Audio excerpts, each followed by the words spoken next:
Hola Javier, ¿qué tal? Mira, vamos en el coche, vamos camino de Kharkiv, intentaremos acercarnos a la zona en la que los rusos tratan de avanzar desde el norte de la ciudad y bueno, pues cuando lleguemos te cuento.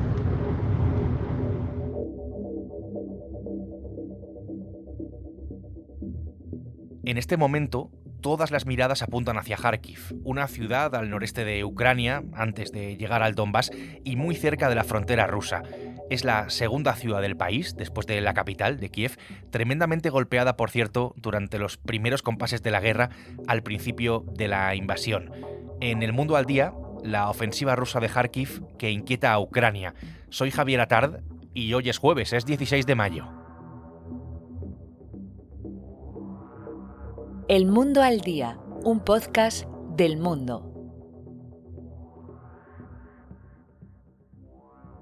Kharkiv es el nombre que recibe la ciudad y también el Oblast, que es algo así como la provincia en la división interna que tiene Ucrania. Las dos llevan el mismo nombre, eso es importante este matiz.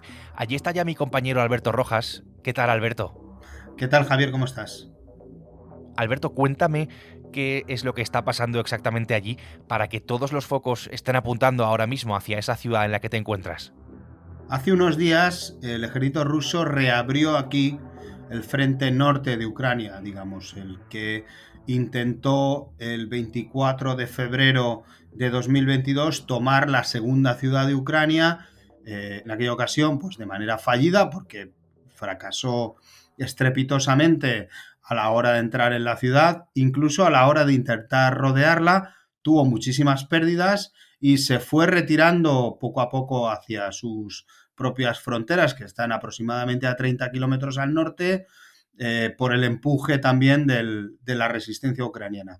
Desde hace unos días, aprovechando la falta de munición de los ucranianos y también la falta de soldados, pues ha reabierto este frente y bueno, ya veremos con qué consecuencias, pero de momento está poniendo bastante nervioso al gobierno de Ucrania.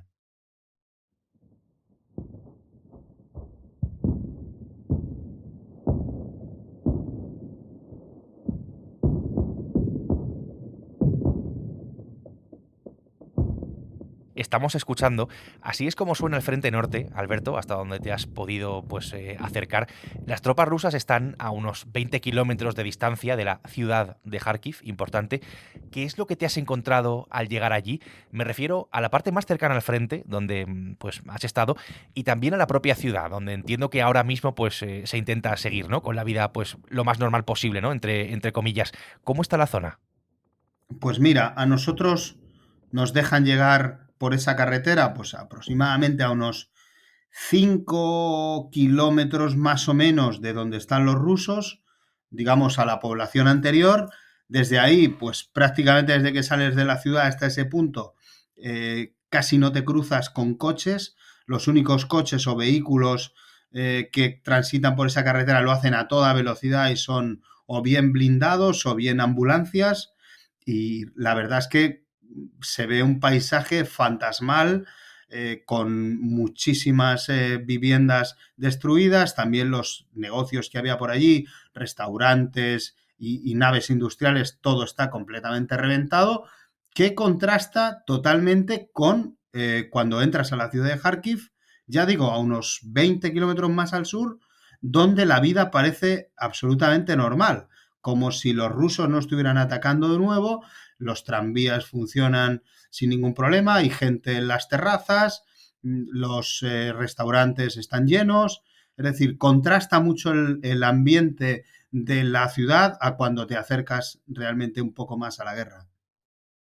Mientras tanto, Rusia pues avanza, aunque sea lentamente, hacia Kharkiv, controla ya algunas poblaciones cercanas. Putin ha acelerado en esta parte del frente, en lo que conocemos y estamos hablando como Frente Norte, pero ¿cuál es el objetivo real que tiene con este movimiento? І хоч якось пояснити росіянам, що вони роблять зараз в Харківській області. От ми нібито хочемо La захистити inteligencia місто Буча, ucraniana для цього apunta робимо a una все maniobra можливе. casi estratégica. Пішли Alberto, на ¿Rusia допомогу quiere окремим controlar штабам. realmente la ciudad o esta es una ofensiva que enmascara, digamos, otro objetivo más cercano? Bueno, es difícil meterse en la cabeza de Vladimir Putin para saber qué piensa, pero los analistas militares creen que se trata de un intento de que Ucrania tenga que estirar sus defensas. Es decir, en un momento en el que a Ucrania le falta armamento, le falta munición y le faltan soldados, porque todavía no ha llegado la segunda, digamos, los soldados de la segunda gran recluta, pues lo que pretende Rusia es que Ucrania tenga que mandar soldados, sacarlos del Donbass y meterlos en otras zonas, como por ejemplo esta, para seguir su ofensiva sobre las principales ciudades que todavía le quedan a Ucrania en el Donbass. Yo creo que ese es el objetivo principal de este ataque. Si es ese o es otro, lo veremos muy pronto porque, lógicamente, va a tener que movilizar muchísimos hombres aquí Rusia si quiere mantener esas posiciones, porque Ucrania a su vez ha mandado parte de sus mejores reservas aquí a echarlos de esta zona.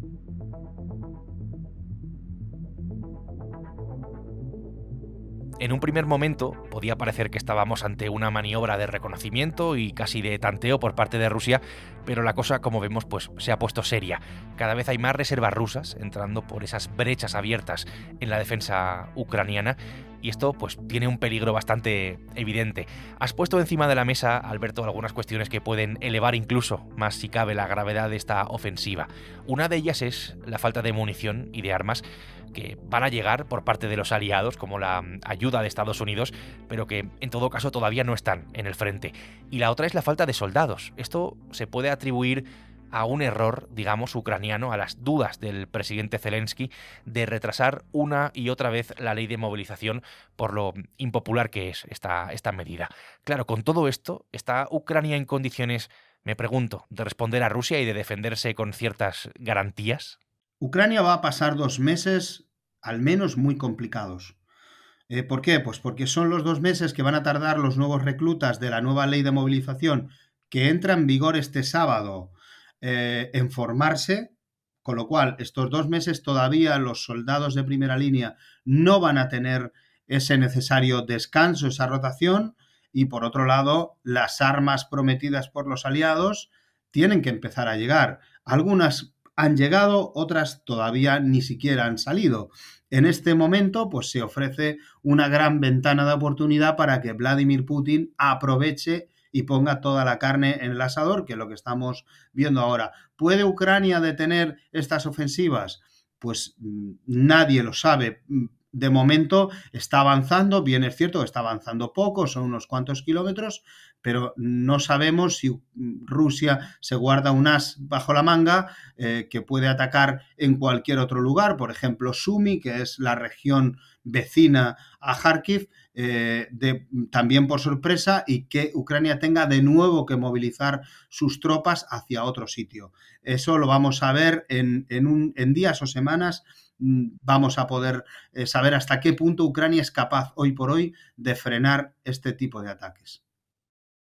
Entiendo, Alberto, por lo que cuentas, que el peligro y la gravedad de esta ofensiva para Ucrania pues es bastante evidente, independientemente luego, ¿no?, del objetivo real que tenga, de si forma parte pues más bien de una maniobra de distracción o de un ataque para poder controlar y tomar la ciudad de Kharkiv, que también puede ser.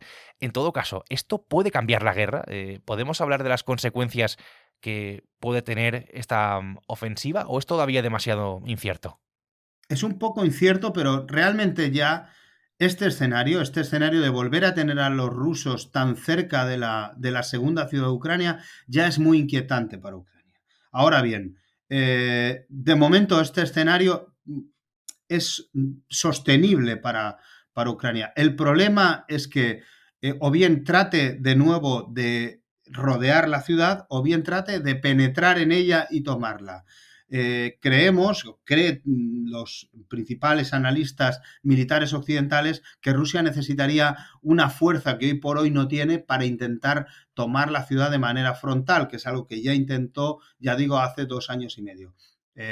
Pero, bueno, pues nadie sabe si hoy por hoy Rusia puede intentar algo así. El otro día me escribía con un comandante ucraniano de una de las brigadas originarias de aquí de Kharkiv y yo le preguntaba, oye, ¿crees que Putin puede intentar volver a tomar la ciudad? Y él me decía, a mí me gustaría que lo intentara, porque si intentara a capturar la ciudad de una manera frontal, iba a cometer un gran error, otro gran error de Vladimir Putin.